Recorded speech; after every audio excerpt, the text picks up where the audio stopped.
we are not meant to live life alone. We don't have all the answers, but we do have each other and we each have different gifts. We are all human and we are all going to mess up and we're all going to make mistakes and we are all going to fail as an entrepreneur or in your marriage in some capacity, as a parent, as a single person in your relationship. We are all never going to have it all figured out all at once. You know who is perfect is God. God knows your plan.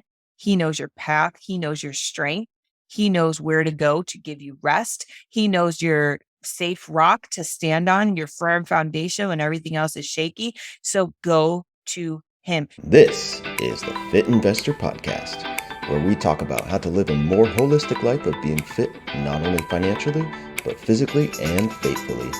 We'll be joined by experts in all these areas to share their experiences and actionable and practical tips so that you can be a fit investor too.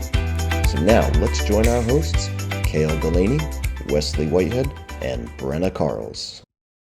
All right, welcome to another episode of The Fit Investor. I'm your host, Cale Delaney, here with my esteemed co-hosts, Mr. Wesley Whitehead, the bearded man.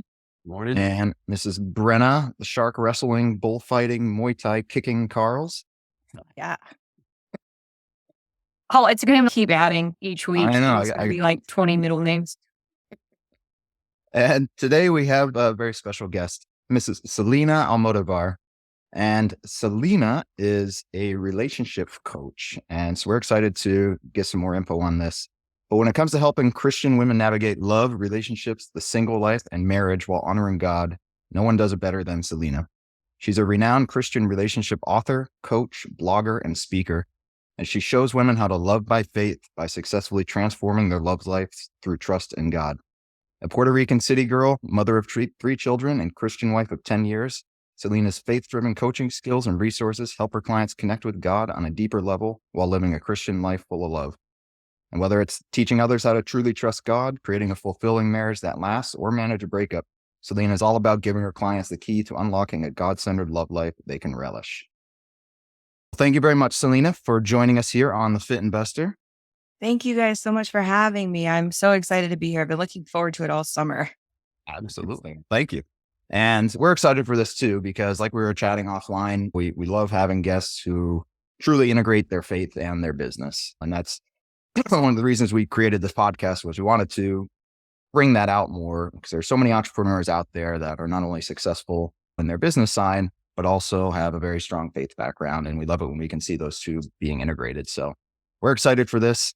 And funny enough, actually, the episode that we just recorded on Friday was another lady that does relationship coaching and focusing on communication and things like that. So we didn't plan it that way. It's just how everything books. So I think God is maybe trying to tell us Trying something. to say something. Yeah. To some of your listeners. That's awesome.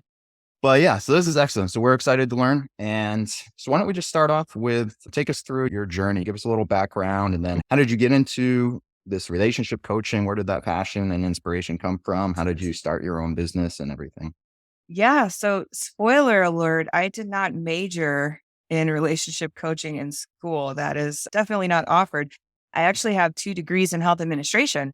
Okay. And when I graduated with my master's, the recession came, 2008 recession. And so there was no jobs opportunities anywhere. I went back to my hometown, which is Cleveland, Ohio. And I thought, no big deal. God's got me. The Cleveland Clinic is a huge hospital that everyone knows about. I'll definitely get a job there. Definitely did not get a job there.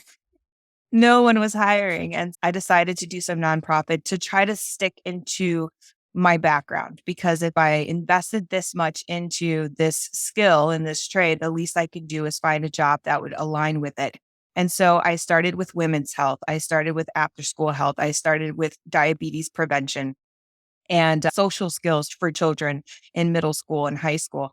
And gradually, this job was also the same time that I started to develop a personal relationship with God. Working with kids really put a conviction in me. You're a city girl and you're doing things in the evening time. You're going to clubs and bars and you're hanging out and you're spending your money and you're living this prodigal son lifestyle. But I'm putting you in a position where you would be of influence and people can look up to you. And if a child that you are teaching in the daytime were to walk past you in the evening and saw your character, how would that affect them? And so God was really working in my heart in this season of my life. And I believe that it was during this time that I really went full on, really started to understand my relationship with him, started to grow. And this is where I met my husband, who was my friend at the time. We were serving in the youth ministry at church, and I wasn't looking for him per se. I went to church for God. I wanted to really understand God. And when I noticed him, the very first thought that came to my head was, oh, he's single and he's by himself and he's sitting over there by himself. He must have children downstairs in the children's ministry. Like he must be a baby daddy. That must be it. So as God corrected me and he said, you're not here for him. You're here for me. And then he completely left. I don't know where Kyle went. There was only one service. We were about 100 people in our church at the time. This was 10 years ago. I don't know where he went. I did not see him. He never saw me. There was about maybe 10 young adults at the time at the church. We did not run into each other until I became a member, until I was established in a women's group, and God just brought him back. We started dating, and the week that he proposed to me to get engaged was the week that I got laid off. Okay. So I said, it's fine. Now I have experience. I have the 2 degrees. God's going to bless me with a job in health. No big deal. God did not bless me with a job in health. And I started to hear this again, like you guys were saying, the reoccurring message kept popping up. And my pastor was doing a series about visioning with God and casting your dreams with God. And it really put me to feel led to start my own business. And so a lot of people don't know this, but I got my starting in my own business as a health coach. I became a certified holistic health coach through the Institute of Integrative Nutrition. And I was doing that. I was helping women lose weight. I was helping women get a holistic balance in their life. I was a doTERRA representative. I was really deep into the health sector. And Era, what's that? I'm sorry. doTERRA, they're essential oils. It's one of the brandings of essential oils.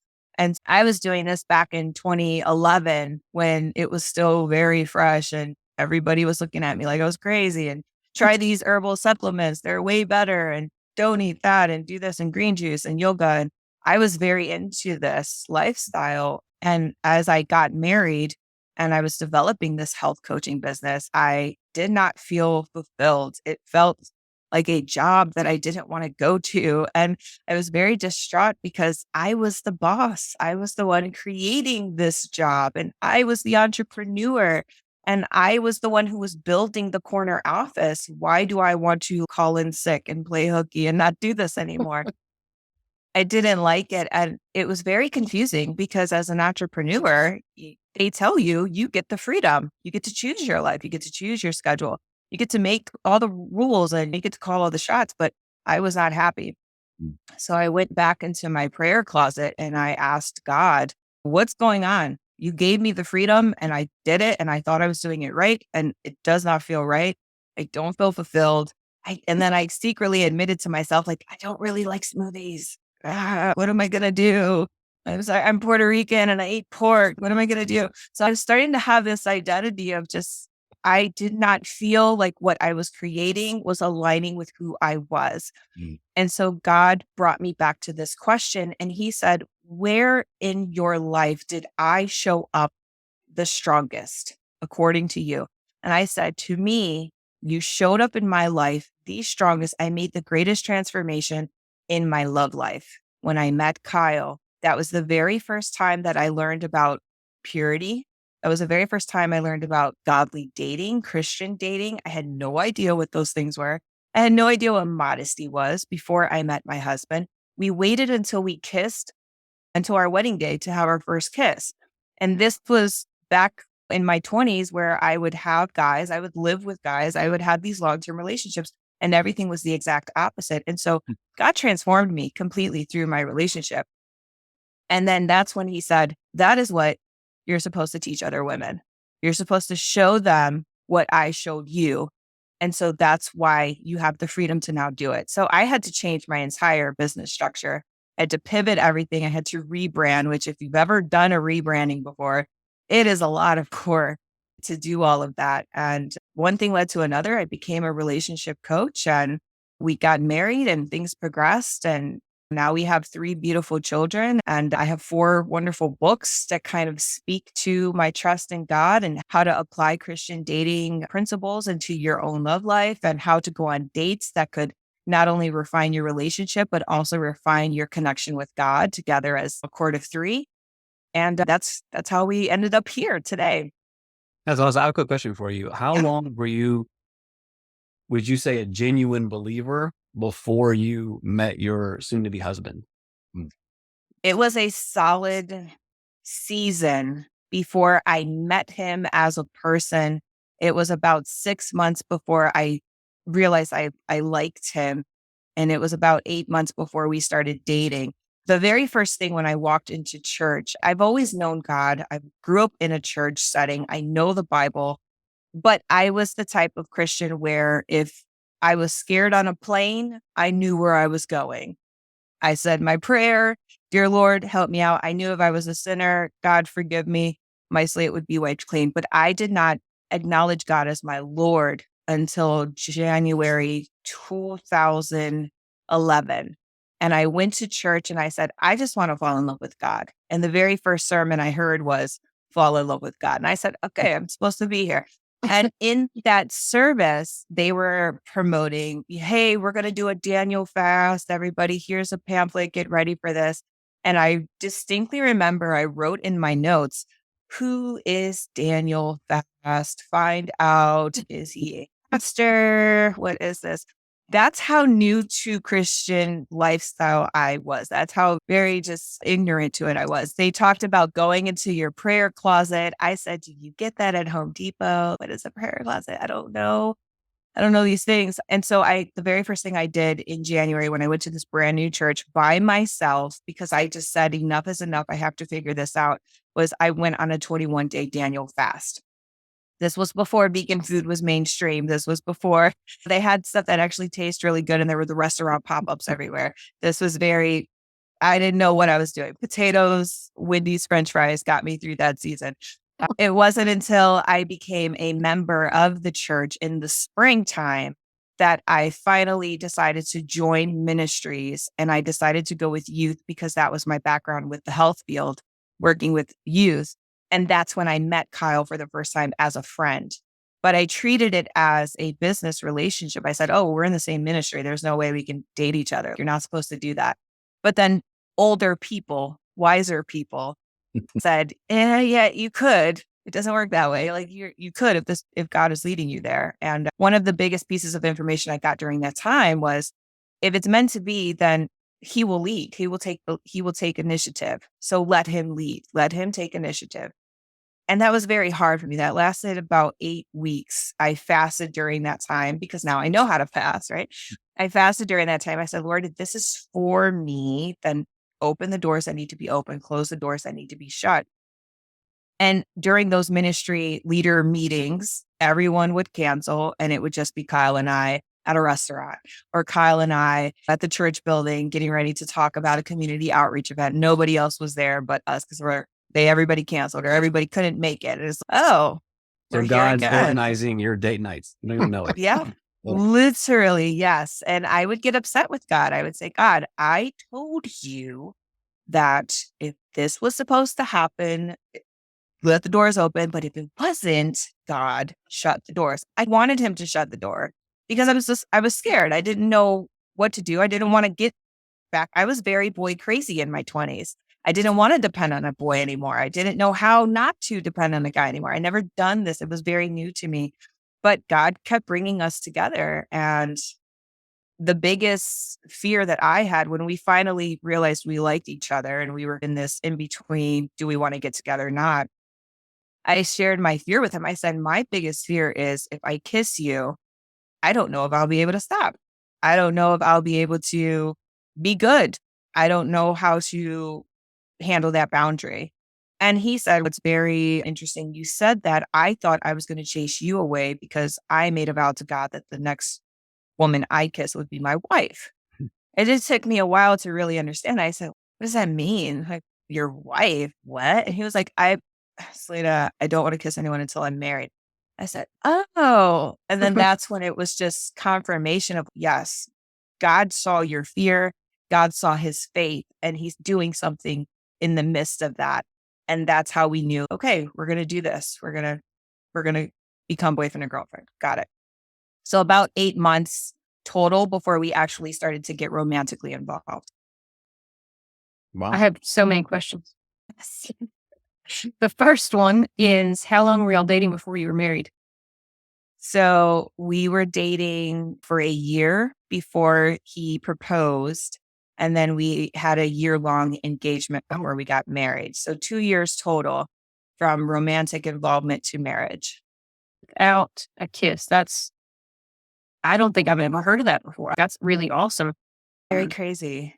Obviously, there's celibacy, and then so that's a really new realm, which is really cool because obviously it means a lot more. Probably y'all have a video or something of y'all getting married and kissing for the first time, which is really cool. Yeah, our pastor was very petty, if I say, with respect, but he was just like, and now you may, and we're just like, get on with it. What are you doing? Yeah. And everyone came, everyone was crying and rejoicing That's because we cool. were still part of the youth ministry.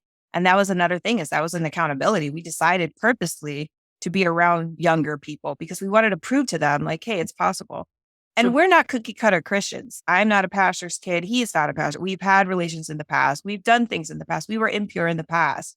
And we made it so that we did not trust our flesh. We set up a lot of boundaries. We set a lot of rules in place. We had a lot of accountability partners. A lot of our actions were done in public, in parks, like in front of other people, in group settings, in church settings. And we just believed that we can do this. And then we got to the point where we were so close to the finish line where we were like, no, we're going to do this. We're going to do this. We're going to do this. And God has blessed us tremendously for that faith. In a sense, we took a spiritual fast, only it wasn't food that we were fasting from. It was physical. It was a physical fast that we were fasting from. And God honored that with our marriage. That's excellent. Yeah, I asked that question because myself, I'll be the first to admit, I was raised in the church. I knew all about God, but like you said, he didn't become my actual Lord until later in life. And even when he became Lord in my life, there were certain things I was holding on to, certain sins I wouldn't let go, one of which being impurity. And it's by the grace of God that my wife and I got together, and we've been married for 15 years and we have our problems. But neither one of us is pure before marriage. And I look at my children and I want that for them so bad because I can see all these side effects of my prior physical relationships that even now can influence my marriage. If 15 years later, there are prior relationships that have done that. And so I asked you that question because I think it's good for Christians or even Christians to hear that, because a lot of times people say, I'm a Christian because I know the Bible or I know the gospel, but knowing doesn't mean you're a believer. Like the demons know, and they're not believers. In fact, Jesus even says a very scary passage somewhere in Matthew where he says, many on that day will say, Lord, didn't I prophesy in your name? Which means, didn't I share the gospel? Didn't I tell people about you? Didn't I cast out devils? Didn't I do miracles? I've done neither of those. So they're basically higher than me on the pecking order. And Jesus' response is, depart from me, I never knew you, workers of iniquity. And he says, why do you call me Lord and not do the things I say to do? And a lot of Christians have this false sense of security that's taught to them by even churches, saying, just say this prayer. It's like a magical incantation. And now you're covered. And that's the worst that can happen, because if that plane were to go down, they're like, oh, I already know the gospel. Jesus says, I don't care. You didn't do anything that I said. So you weren't one of mine. I don't even know you. And I think your testimony is powerful. And what you do is amazing, because there are so many people that claim to be Christians. I was one of them, who did not apply the Christian truths to their dating. They basically want to be a believer. They want to go to church, but they like the world, which is what I did. And then we end up with the same worldly problems. And we're like, why is this happening? But you sowed those seeds before you were married. And so now you're reaping them. Like, God's a God of sowing and reaping. If you want to get, it's like planting a fruit tree, right? The best time to plant a fruit tree was 10 years ago. Second best time is today. So if I plant that fruit tree today, I have to wait years to get the harvest. What I planted years ago, I'm still going to reap in the meantime. Mm-hmm. So anyways, that's excellent. I'm going to get my daughters hooked up with your books so they can. I was going to ask about the books. next. But from what Wesley was saying, I was raised in Methodist church and in Baptist because literally when we moved houses, there wasn't a Methodist church in town. So we had to go to the Baptist church. And I always had a problem until literally last year, which sounds weird, that they said once saved, always saved. And I said, I don't believe that because I've seen people say they're saved and then they go and do bad things and stuff. And actually somebody that works for me is actually a pastor. And he said, it means that once you're truly saved, you're always saved. Right. He said, if people go back off of it and they're doing all these other bad things, they weren't truly saved. Yeah. The lukewarm Christian. That's exactly the next thing I was going to say. My question to you is I saw the books listed that you had. I think you said, was it 4 books? Yeah. Is there one for youth to read? Because Wesley was saying about he hopes that for his kids so bad, it's that how do you talk to your kids kind of thing about that kind of stuff? You want to be cool about it, but also you want to give them the truth. But then if you say don't do something, you feel like they may go out and do it anyway. So where's that happy medium where you can comfortably talk to them about it and obviously you and your husband are a testament to your kids, but other people that didn't wait to kiss basically when they got married, how can we reflect that on our kids if we didn't come from that? Does that make sense? Yes, it does. I think that what we did in the past, I smoked weed in the past. Let's put it out there. And I don't want my kids to do that. So even though I don't have a resource for them to really latch onto, I could still share my experience and be like, this is what I did. And this is my reaction. And this is why you shouldn't do it because this is what it did to me. And I don't want that to happen to you. I think we should always talk about what happened in our past, even if it was good or bad, because sometimes a lot of people think, let's just show them the good. Let's just show them the good. Let's just teach them the good. And now they have this expectation and this bar. But if they don't ever happen to meet it, or if they fall short in any kind of way, whether it's a thought or an action or a friendship or a behavior or something led to another, they just happen to miss that bar, then they're always going to feel like, man, I let people down and I'm disappointed and I'm not good enough. And they're going to be stuck in that Christian mindset of I'm never good enough. But if you show them like we were sinners, we're still sinners, but that's why we need to constantly redirect our path to Christ and show them like, this is what happened. This is who I used to be. This is where I am. But if I keep showing you God, because this is what happened when I decided to do good. This is what happened when I decided to plant the fruit tree today. This is the growth and this is the hope. Then it would be better off and probably better received because now they don't feel like I have to be perfect. For me, out of the 4 books that I have, and I don't have anything for boys and men, apologies, but I do have my husband finally coming in with me. And so we're hoping to remedy that. But for young women, I would recommend my book, The Christian Woman's Guide to Dating, because that's a little more self-help. That basically starts with you and it starts with your relationship with God. If you were to follow me and follow any of my social handles, anything like that, you will understand that I don't give you solutions to your relationship. I don't give you solutions to your marriage. I don't give you solutions to any of the problems that you have. But what I do is point you to God because he has those solutions for you because everybody's story is different. I can't predict that everyone's story of choosing not to kiss until marriage is going to be that solution and it's going to break all the blessings for them and break all the strongholds. But what I can do is show you how to receive God the way you need to receive God so that he can guide you and he could direct you to that love that I have, to that blessing that I have, to that trust and faith that I have now in God. The book that I have, The Christian Woman's Guide to Dating. So that kind of covers everything from the time you're single to the time you think you might get exclusive with a boy, how to communicate, online dating. It talks about sex. It talks about what happens if you had sex before marriage. It talks about what happens if you do it, if you wait. It talks about your boundaries, your values, how to set it all up. And so I think that would be a really good start for younger women if they're just starting, if they're interested in dating and they like someone, they have a crush on someone. That would be the first place to go. After that, I would direct them to the Single Woman's Prayer book. This is literally my journal printed out on a paperback Wow. copy for women to enjoy. And it's in that very beginning stage when I didn't know who Daniel Fast was. I just started to journal. I was always a journaler and I just wrote, "Hey, God, it's me again. I have a crush on this guy. I don't know what to do." It's verbatim, my words onto these prayers. And it's broken down into 4 categories about connecting to God and healing from your past, embracing your singleness, and preparing for the next season. And so I would recommend that book because it's more journal based. They have spaces where they could not only pray and have a Bible scripture to lean on during prayer, but then they could also practice writing their own prayers. And then they can go back to God and say, "This is how God answered my prayer." And so that's more of a application practical journal that I would recommend as a close second to the first book. I like you said that. Something you said got me. You were like, Christians need to be real with their faith and share not just the highs, but the lows.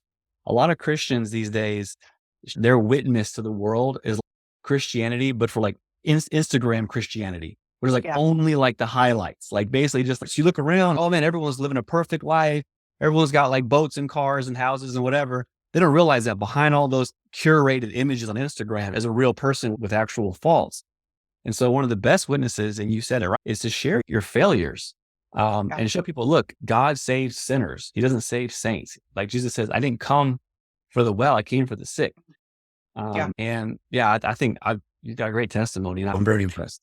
Yeah, no, this is I- very, very inspirational. And one thing that you said that kind of piqued my interest there is about receiving God and receiving his blessings. And you mentioned even when in the beginning of your courtship, so to speak, with your husband, Kyle, that you were even hoping that he would close that door, you said, right? Yeah. Out of fear or whatever it may be. But I always find that interesting of how difficult, and I'm speaking for myself, but I have a feeling it's a common thing, of how difficult it is really to receive God's blessings, of how I don't know. I don't know if it's just by nature. We almost, maybe it's that we're not good enough mentality or whatever. Why me? Why should I get a blessing like this? And it just brings us like this example that it made me think of. And this is relatively recent. It's maybe, I don't know, maybe 6 months ago or something like that. I was out of town. I took our kids for a camping trip a few hours away. And we were coming back on a Sunday. So we found a church where we were at that time to go to the service. And the kids went into the youth ministry. And so I was just sitting there, whatever, just random person in this new church for a day. And at the end of the service, this couple came up to me and they were like, "Hey, we felt the need, we felt God telling us that we needed to pray for you." And they mentioned what it was that they wanted to pray for me for. And it was something very accurate. Yeah. And I was like, but my first reaction was like, "Oh, this is so weird. What?" And even like after they did it, like I was like so convicted, but then even after they did it and I was walking out the door, I was like, I was trying to come up with excuses of maybe they were just being nice. They saw me sitting there alone or this or that. And I was just like, man, why are you thinking like that? Why can't you just think of it as a blessing? These people, Yeah. God told these people to come pray for you for something specifically that you're struggling with. And here you are trying to refute it. You know what I think it is? I feel like it's our mindset of it's too good to be true. Right. It's too good to be true. There's possibly no way that you're going to give me this gift, this amazing, mind blowing gift, and not want something out of it, not want something in return. Even in Christmas time, I don't know if you guys do this. Maybe I'm just telling on myself, but even at Christmas time, when you see that random person that you haven't seen them in months and they show up with a gift and you're like, now I gotta go get them a gift. Yeah. Like you can't just receive the gift as it is. Like you feel like, oh, now I have to do something. Now I feel guilty because I didn't think about it or I didn't come out first and give you something and do it that way. But if you really think about it with Jesus, he's giving us this gift freely, but it's not really freely because now we are slaves to Christ. Yeah. And so we have what is it called? The command to go out and to make disciples, to go out and to serve one another, to go out and to love one another as he loved us, to go out and die and pick up our cross every single day. There's something there. We just don't receive it as that because we're like, oh, let me just give you some money or something. Let me, but I think that's what it is. We've been duped so many times in our human world that there has to be a catch. No way. There has to be a catch. And we live with this mistrust and it transcends over into our spiritual beliefs of if this is how it is in real life, then surely it must be the same here. And we just have to break out of that mindset. We all do. Yeah. No, When that's you good insight. Yeah. when you wrote the book for the dating for the single women and all that fun stuff, how long ago was that? So that actually happened during the pandemic. It happened during the Okay. lockdown. And it was 6 weeks to complete that book. I wrote my first two books, the Single Woman's Prayer Book and the Engaged Woman Prayer Book. It was a series. I wrote those on my own. I self-published those on my own. I Googled it, guys. I Googled it. A lot of people ask me, how do you self-publish? You Google. Okay, you Google. And now you guys have even more YouTube videos and even Amazon walks you step by step. You just go through Amazon and figure this out. Very simple, by the way, how to do it. You just have to muster it up and do it.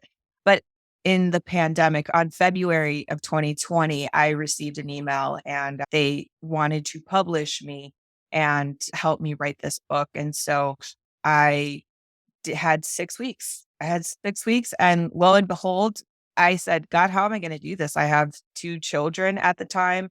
I don't know. I never wrote a book with that little of time. I never wrote a book that deep in depth. So how's this going to work? And then boom, my husband had to stay home for 6 weeks. And I said, Lord, this is amazing.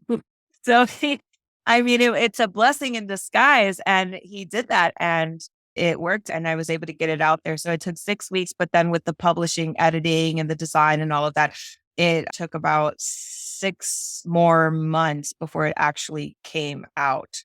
My So how did fourth this book, publisher spawn you? they emailed me. I don't Oh. know. I've always heard these stories of people. I started my business in 2012 and I always heard these people. How did they get discovered? How did they get published? How did they get found? And I would always reach out to them and I would say, how did this happen? And they said, oh, they just sent me an email. And I used to say, that's BS. There's no way. You must have an agent. You must have a PR something. There must be a connection. You must know somebody who knows somebody. And no, they saw me through YouTube. And YouTube was a leap of faith. I started my YouTube channel in 2015 and I would post about relationships and marriage and faith. And it was a humble beginning. And I just kept doing it because everyone tells you to just do YouTube, just keep doing it. I'm very glad that I did not stop because even when I had children and I had the postpartum era, and I had to stop making videos. My videos kept growing to the point where it's now, I believe, over 650,000 views on my mediocre little videos that I put out there. And they found me through my YouTube. And so they sent me the email and decided to partner with me through those last two books that I wrote. And then the reason why I asked, since it was so recent, that's neat that it was so recent, because do you touch on all of this online dating, like these apps and stuff that I hear about? Something. Yes. Yeah. I seem like that's very there. I know there's Christian Mingle, but then all the other ones aren't really, I don't think any of them are Christian. So that's what I wanted to get your take on that. So what I did with the third book, Christian Woman's Guide to Dating, what I did was we had a whole chapter on online dating. It tells you, and I wrote about a few, not all of them. There's so many online dating apps now, but I did write about the top ones that I surveyed other single women. And I said, which ones do you prefer? What are the pros? What are the cons? So there's an actual chapter in that book that talks about these are some of the top dating sites. These are the pros. These are the cons. And it ranges from girl initiates first to people over 50, Christian, non-Christian. It gives you that. Not only does that chapter cover the various dating sites and apps, but it also tells you this is what you should have on your profile. This is what you should be asking when you meet someone. This is what to expect if you have an interaction with someone online. And if you decide to take it offline, these are the tips and these are the steps that you need to do to protect yourself and to know if this is going to go somewhere or if this is just a flop from the internet. Mm. So I have that. In my fourth book, Christian Dating Adventures, we do have several. That book is 65 dating ideas that you and your partner can do to better your relationship and your relationship with God. And we do have a lot of dating ideas in there that are specifically tied to social media. Take selfies, or you have one of the dates is, I think it's called social media tour or something like that, where you have to use every single social media app that you guys both have in your date. So whether that means you have to do a TikTok together, that means you have to do an Instagram post together. Now with Threads, you guys would probably post a thread together. And that's the challenge for the date. That's the date idea as you're going through all of the social medias and you're doing that. We do have that. I did ask them, I said, hey, this 2020 thing seems permanent. Should I write something about that? And they said at the time, they don't know if it's going to be that much of an effect in the long run. At the time, that's what they said, but we were still in it. So I wish if I ever did a new addition to it, I would probably talk about that because 2020 has impacted the dating realm tremendously and relationships tremendously. And I would love to speak more about that. And maybe in the future, I could be able to do that. Yeah. That date, that social media date would be a very short date for myself and Wes because my husband doesn't have social media and Wes doesn't have social media. There you go. You would do something that was a little more classic, a little more dating You classic. can get a Polaroid camera and No, I got one of those old timey, like metal black and white photo. So it takes you 3 hours to do that. That's So what the there I you would go. just sit there for the whole day. You just don't move. Hey guys, it's Brenna Carl, CEO and co-founder of The Mortgage Shop. When I'm not spending my time searching for the best pizza in town, working out because of pizza, or fighting sharks as Kale likes to say, I spend my time educating clients on the best investment products that will help them build generational wealth and making sure their loan process is as smooth as warm butter on a piece of toast. Call us today to get started with your investment journey at 800-816-7982 or talk more about pizza. Talk to you soon.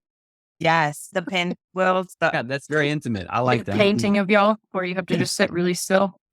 Okay, now if you're going to bring up painting, then I'm going to bring up my date called the Bob Ross date. And that is also in the book. And that is where you take your canvases, you take all your paints, and you guys each got to do a Bob Ross episode of happy little paintings. Happy little trees. So- It's not a I like mistake. It's a that. happy That's little. such So that's that'd be- one of the dating ideas you could do. there you go. And that's a I show like that that. we brought back. That was a great That's start. really cool.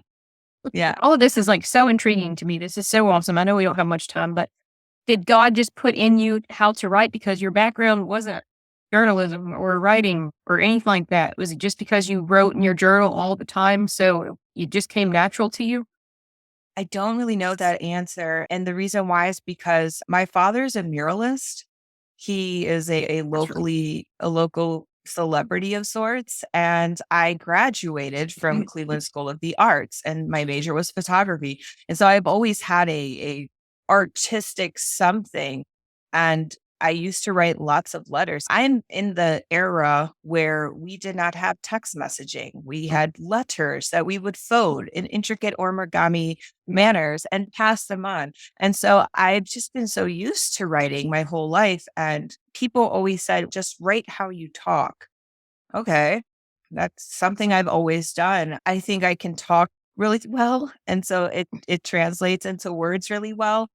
I've been blogging since the early days and I've kept that skill up. And I think that also helped with the books. The consistent blogging, the consistent writing out. One of the things that I do, which is a free resource to anyone who wants it, is I have a Sunday devotional in my mailing list. And every Sunday, I have a Bible verse, I have a devotional, I have tips on how to apply this devotional to your marriage or your engagement or your relationship, or if you're single. And I do this day in and day out every week since 2017. And that is a skill that I use not only to encourage my readers and my subscribers, but it's something that I use to keep my writing skills fresh and to keep me connected with God. Because if I'm lacking in any of those two things, then what am I here for? What am I doing? And That's so really it cool. helps me keep fresh. So do you just, we sign up like with our email or something? How do you do that? Yeah, it's part of my mailing list. Right now, you can go to all the links in my bios and I could send you guys the link to put in the description, but you just go there. It's a free sign up. You'll get a, hey, welcome, see you on Sunday, and you'll be plugged in. Now, this is geared towards women right now, but like I said before, my husband, finally, we have our finances in order. He has a new job. We have the time to now work with couples. I always felt like men are waffles, women are spaghetti or rivers, and they're not. And so I could not encourage a man the way a man could. I couldn't break down things the way a man can. And so now that my husband is here, my husband is a guy who's a guy being a guy. He is a NASCAR loving, sports loving, camping loving, fishing loving. This guy is a guy's guy. And I said, I need that from you because we need other guys who are men of faith to realize that they can also be guys and they can still work on their marriages or their relationships. And so we will eventually have resources later this year that are geared towards men and women, towards couples, towards marriages. But right now, the devotional is just more geared towards women. If you like flowers, you can join, but it's more geared towards women. I think it'd be cool to have y'all back on as a couple. That'd be really nice to do. That would be wonderful. Yes, we're going to start our podcast called Love by Faith later this year. Oh, wonderful. I wanted to, unless you have something to show, but I wanted to segue. You mentioned before we started recording, like how we got through changes in our marriage, the baby weight and stuff like that. And to me, that's, if you could talk a little on that, because whether you're married or not, generally most people have something that they're self-conscious about. Yes. Physically, mentally, or what. And you always want to be the best you can for your spouse mentally and physically. So can you talk to our audience about going through that stage as a woman or as a married couple with your husband as well? On my body looks different after I had a kid and I'm not used to this and I'm more tired and I hope he doesn't see me in a different way, things like that. Yes. How much time do we have? Because we could stay here and we could I just, know we could, I don't like, know. yeah, I'll have to do another section and ask so many more questions. But 9 minutes or so. Okay. I will keep it short. So going back to what you guys mentioned earlier, what we did in our past came into our marriage, right? And one of the things that came into our past, specifically for me, was rejection in a bedroom. Okay. So this was something that I dealt with and struggled with before I became a devoted Christian. This is something that I was very traumatized in. So it came into our marriage room to the point where I didn't really, yes, it was fireworks on our honeymoon. Yes, it was fireworks on our wedding night. But as that started to die down, I didn't think he really wanted me because I was used to not being wanted. I didn't think he was really into me because even though he was saying it and he was expressing it, I couldn't believe it for myself. Okay, so we had this baggage. Not to mention, I was taking birth control and I thought that we wanted to wait to have children. Hormones completely affected me. And so this was all bundled into the first few years of our marriage where I just didn't feel like I was attractive or just sexually engaged as you should feel in a marriage with your wife and your husband. And now you guys are able to do it all day long if you wanted to. So I felt weird about it and it made me feel guilty about it. And then you have kids, right? And I had no idea what to expect when I had kids and the stress and the balding and the weight. And now I'm back to my original weight, but my pants don't fit me because my hips are different. I will say that not taking care of yourself. So with my first child, I was so stressed out with postpartum and with breastfeeding and with the weight and just, I didn't know what to do. And I didn't know who I was. And I got diagnosed with Bell's palsy. And Bell's palsy is where the right side of your face or the left side of your face goes completely paralyzed and it no longer works. And dealing with this, right? And then I had this for 6 weeks before my face recovered. Thank you, Jesus. And from there, now you're a new mom and you're husband is seeing your beautiful image and he's, man, you're the most beautiful. You just had my child. I love you. And that's how he feels, but you're feeling like, I'm not myself. You're having this identity crisis. And so trying to get back to the old me, trying to work out, trying to get fit, trying to diet, but also breastfeeding. Like there was so many physical trials that I went through where I just didn't know myself. It did not. And then that was the first child. The second child, same issues. I had hip issues that turned to knee issues that turned to me wearing a boot for 12 weeks, 16 weeks.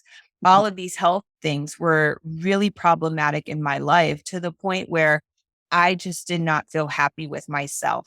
And when you don't feel happy with yourself, it does not matter what your spouse says or what your partner says. You're just not it's not gonna match up. And it was not until I actually started to define fitness and health on my own terms. I decided I'm not going to restrict things that are going to make me feel unhappy, but instead I'm going to do it in moderation. I am going to work out the way I want to work out. And I don't like to jog. I don't like to do it. I'm just going to strength lift and I'm going to weight train. And I know that if somebody tells me to do something as like a trainer, or if I go to a class where someone's instructing me, that's way easier for me than to try to do it on my own at home when I am so busy motivating my entire family. I need someone to motivate me. I wouldn't say it was an intervention, but it was a group of women, my friends, who said, Selena, you're doing so much at home, being the trainer, being the coach, being the manager. You are, by the time it gets to you, and by the time it gets to you saying, wake up at 5 a.m. and get on your treadmill, you're done. You're depleted. You're empty. You have to find a regimen that's going to work for you and maybe serve you in the way that you need to be served. And for me, that was going to fitness classes. That was going to a personal trainer. That was going to a nutritionist to say, hey, your hormones are jacked up. You need to do this. You need to eat these things. And taking the thought process out of it helped me as a new mom and as a wife who was trying to get her groove back with her husband. I got other things to say about how we actually got the groove back, but out of time, yeah, that was my journey. Yeah. We still have a few minutes. Let's hear out of Selena, get her groove back. So with new movie.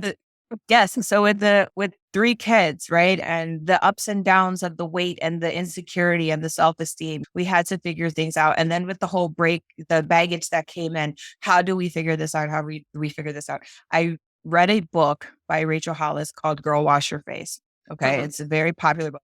In the book, she has a chapter about what she did with her late ex-husband. And it said they did a 30-day challenge. Okay.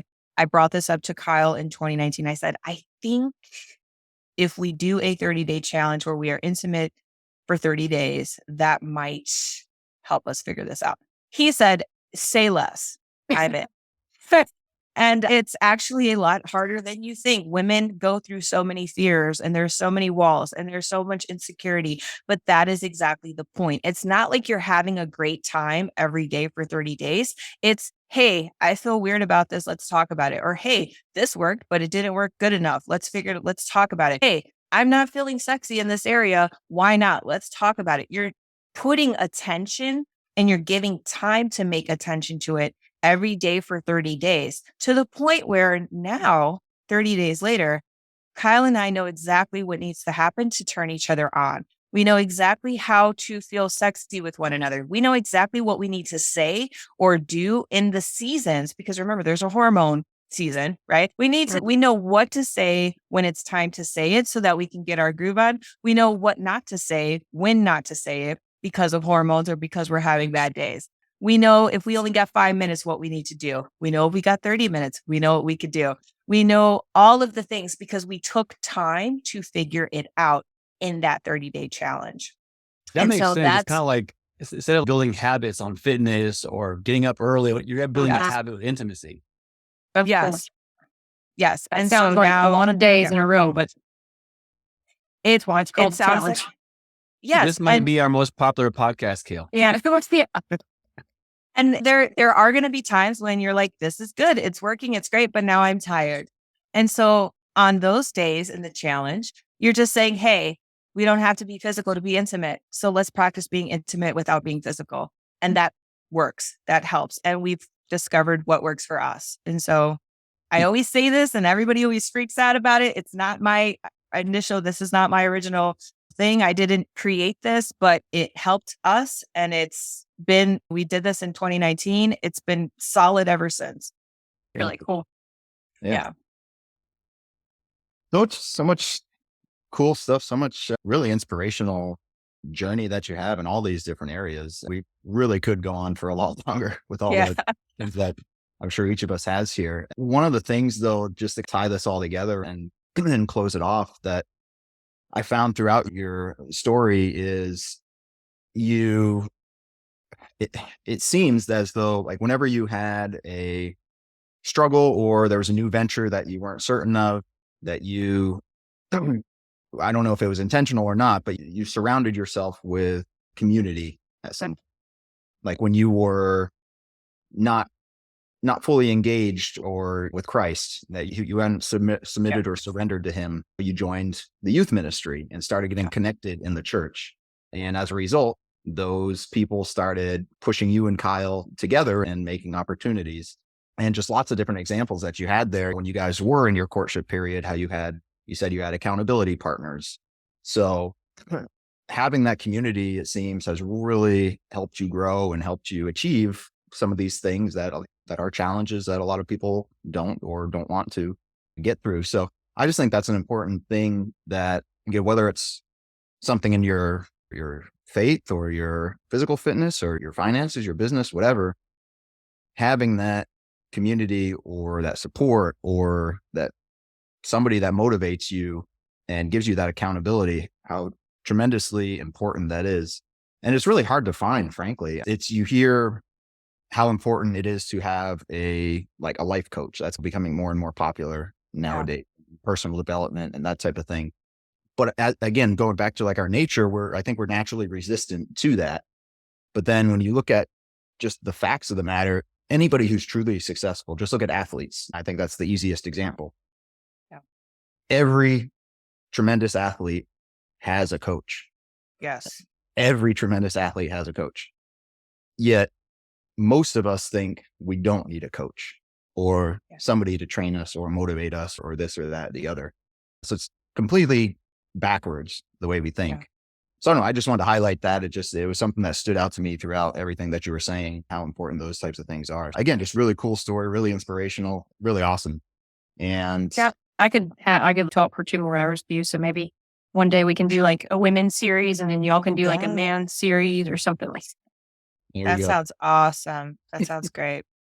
Yeah. So then just to close it out, I know you've given us lots of really awesome tips already, but we like to ask for order of 3 practical or actionable tips through anything that we talked about to leave our audience with.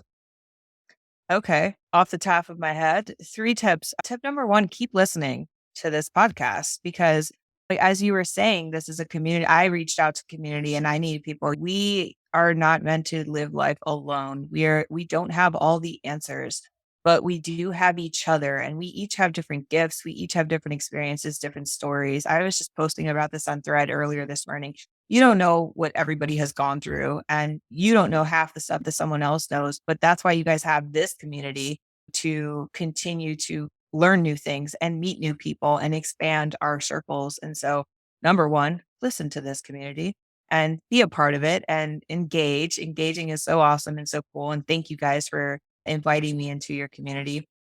Thing number 2 is we are all human and we are all going to mess up and we're all going to make mistakes and we are all going to fail as an entrepreneur or in your marriage in some capacity, as a parent, as a single person in your relationship. We are all never going to have it all figured out all at once. Who does and who is perfect is God. And so that would be my tip number 3. Tip number 2 is give yourself grace because you're not perfect and you never will be. Tip number 3 is go to the source that is in all things, in everything, in every single aspect. I had no idea what I was doing in my business.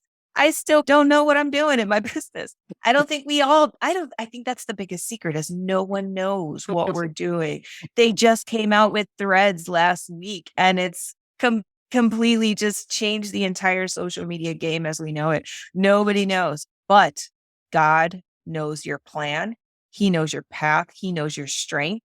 He knows where to go to give you rest. He knows your safe rock to stand on, your firm foundation when everything else is shaky. So go to him. Do not feel ashamed because you are human. He knows exactly who he created when he created you. He knows your faults. He knows your weaknesses. He knows your vulnerability.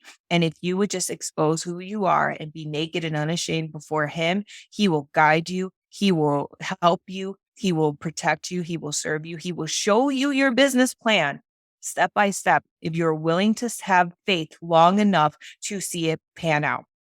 And those are the 3 tips I can leave with you today. Love those. Mic drop right there. Jeez. Yeah. Wow, that was wonderful. Brenna, you want to close it out then? It's like that powerful of a statement. I feel like this is. What's your favorite pizza from where and why? Okay, so as I get older, my tastes are changing, and I like the Hawaiian pizza, guys. Ew. Yeah. I think I'm starting to finally appreciate pineapple and jalapenos on pizza. I said it; it's out there. I can't take it back. So that it is. Is there like any really good pizza places in Ohio? We have one in Lakewood. It's called Angelo's Pizza. Everyone really loves it. They have a seafood pizza there. If you're a seafood lover, it is phenomenal.